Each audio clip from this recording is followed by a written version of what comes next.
So I got the Lego train together out of the box. It's all the cargo cars. There's a few passenger cars left that aren't currently powered. I'm still working on getting the power figured out for this old train. It's kind of hard to do it. It's easy to wire up. It's just hard to wire up in a way that the wires aren't obvious.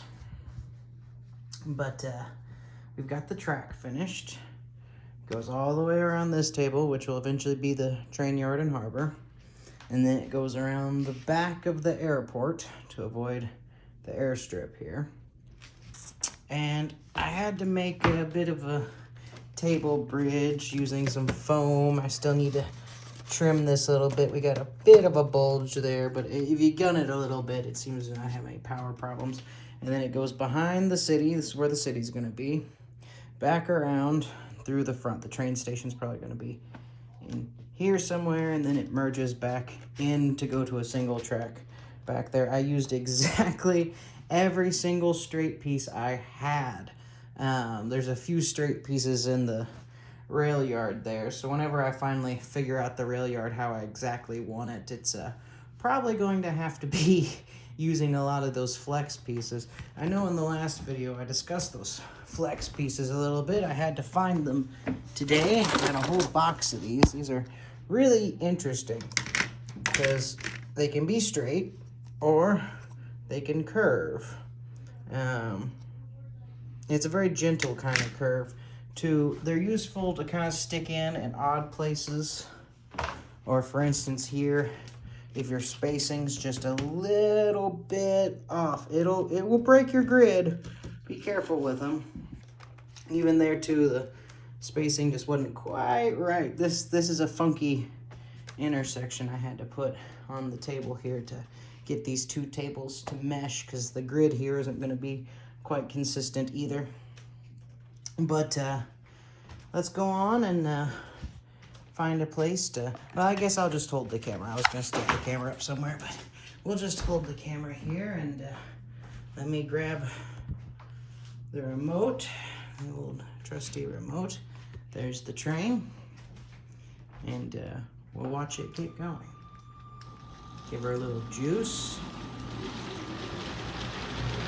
It's got to be going a little fast to get across some of these odd turns, but it's not bad. And you can definitely micro it and slow it down a little bit if you want to make it more realistic at phases. See, this is kind of a sticky area, especially with this many cars.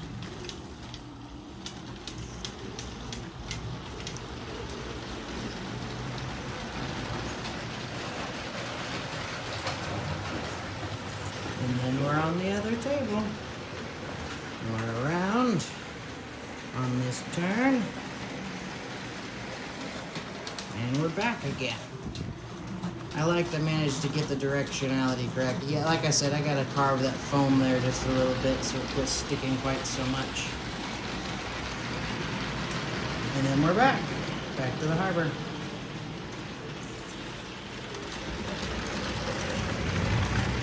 See, once it's got a little speed, it doesn't hang so bad here.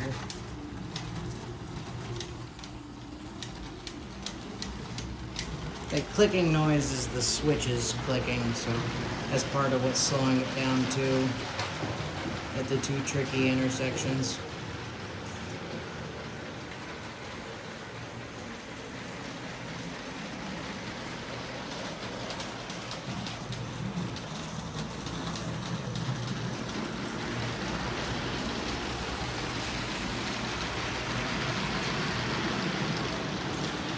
But all in all, it's a pretty good setup, I think.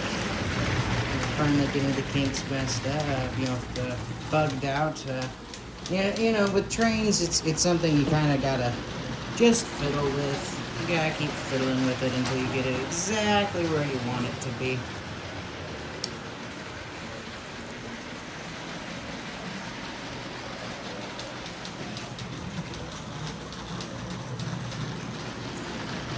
But, it's got enough power to pull, and these cars are heavy. I mean, they are fully loaded, all of them.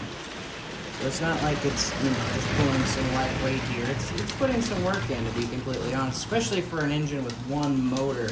That's part of what I like about this train is it's a custom job. I have 2 drive motors, so it's far more powerful, especially for pulling heavy loads. Still getting the city figured out. Like I said in the last video, I'm wanting to get the trains laid out so then I can do the layout of the streets and everything around that. It's far simpler than trying to integrate all this into the grid. I mean, I did that here, but that's partly just because the airport's so simple, and also partly you need a lot of space for these big passenger liners to actually fit. So that was one of the few examples of a place where I kind of had to build the train grid around the grid, and that's why I single tracked it. You know, there's no need to be doubling in here. Yeah, like I was saying here, this little gap, I could shave that a little bit, and it would definitely smooth this out quite a bit. Quite a bit.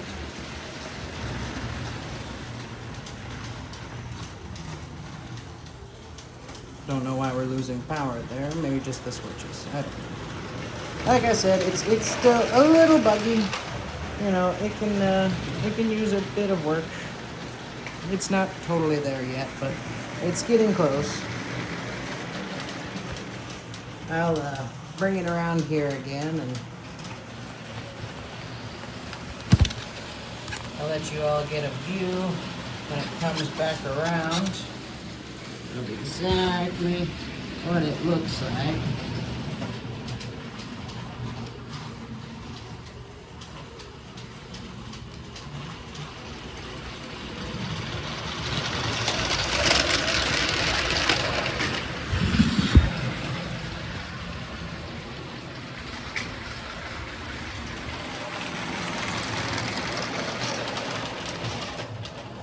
Oh no! We finally had a derail. Oh well, that happens. Like I said, it's this spot. This spot's the main hang-up right now. Oh, looks like it was actually a 3-car derail. That's funny. Let's get a reversing. Come on now. Oh yeah, because I got the switch flipped. Ah! Come on now. Alright, might have to put you all down for a second so I don't lose all my train cars here. That would be quite annoying to put back together off the floor.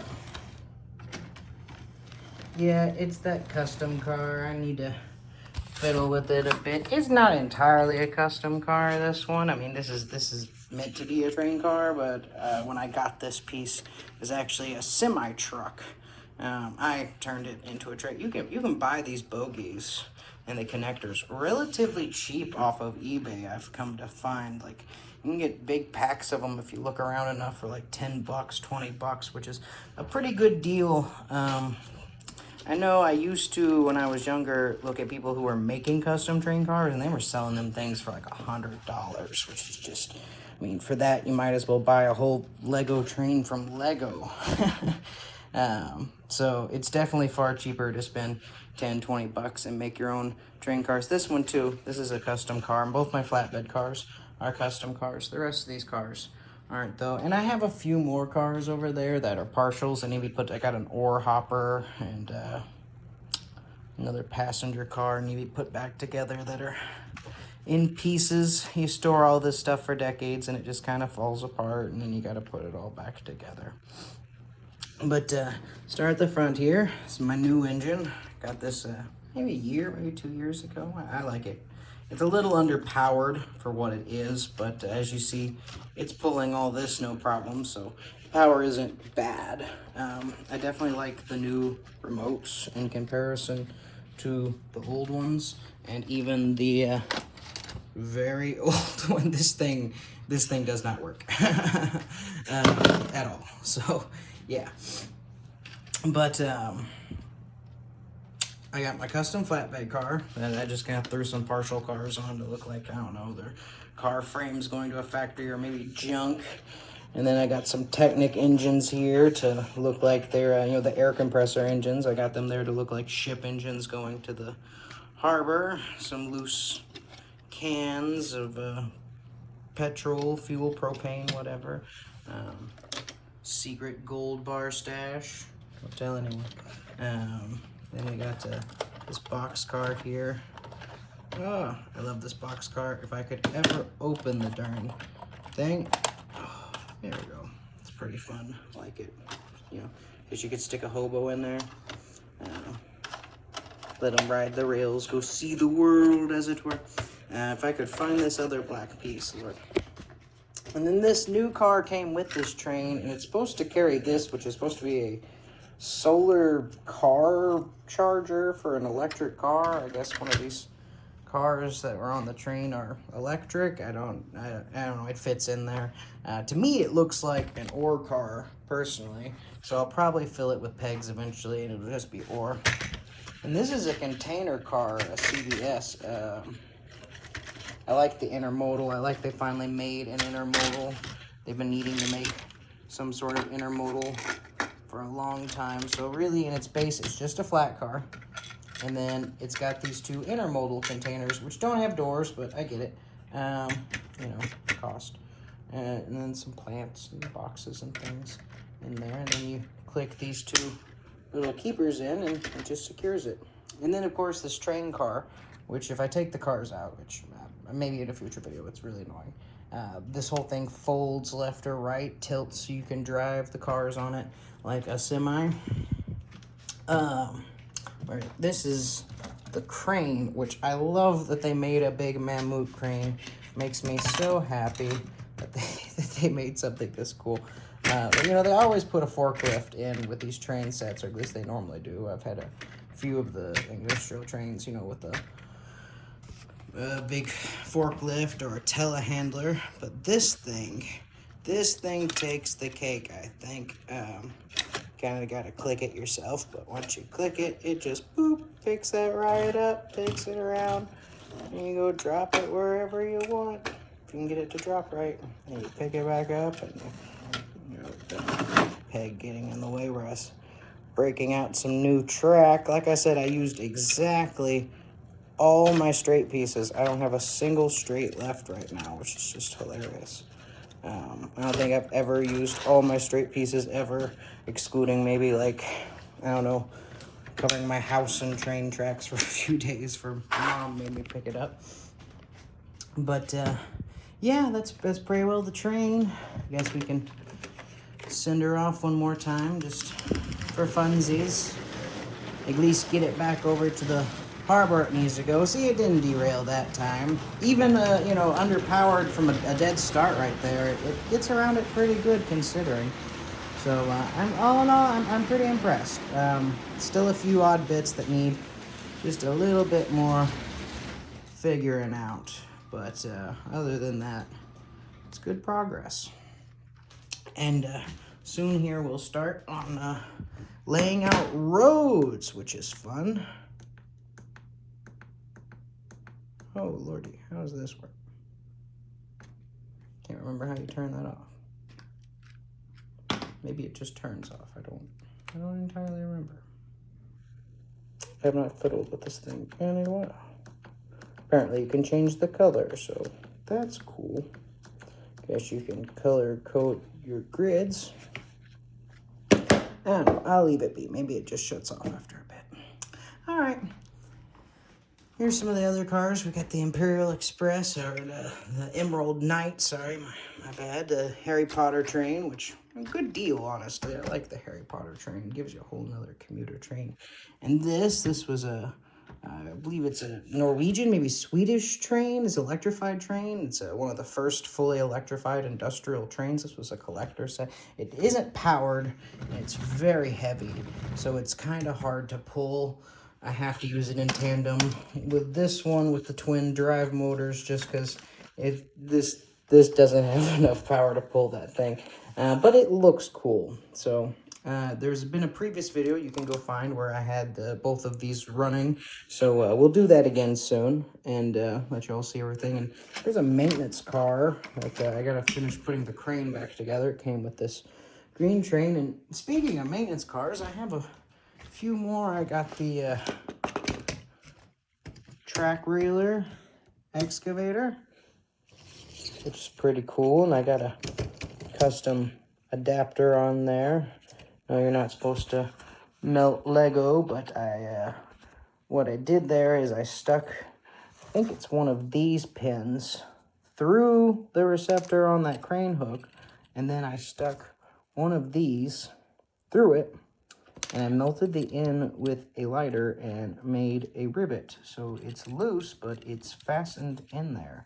It allows me to pick up track with this thing.